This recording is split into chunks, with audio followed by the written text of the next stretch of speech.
Day 8, Coron, Palangan. So this is our last day at Club Paradise. Then next day kami sa Jewels Inn.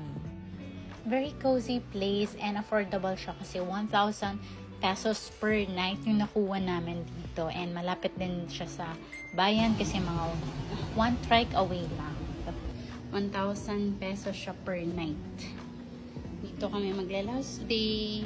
And then ito naman ang CR. Ayos. After check-in, we went to Baling sa Sayaw gift shop katabi kung saan kami magpapamassage later. We just look for some pearls. Nag-range dito 200, 400, 600. Yung iba, 1,000 pesos. Then, dito kami nagpamassage sa Kalipay Spa. Sikat dito ang Swedish massage. 60 minutes, okay ka?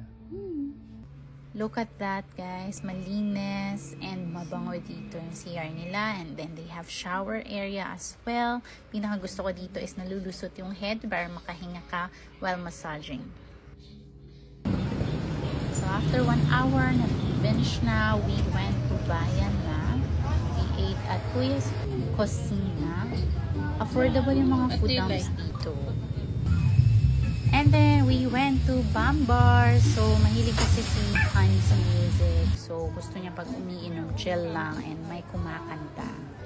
So, nag-order kami dyan ng mocktails kasi maaga yung flight namin bukas. And then, my friend na siyang nahanap. Sila na yung nag-usap. Ako na yung na-OP. And then, may kumanta taga Davao. Grabe, day.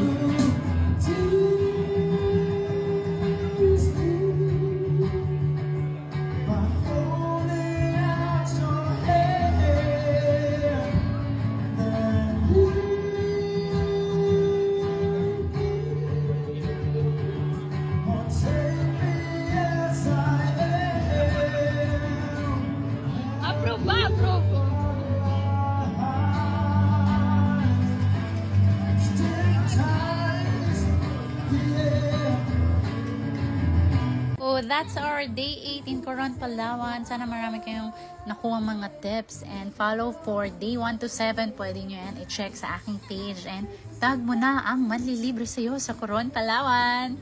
Bye!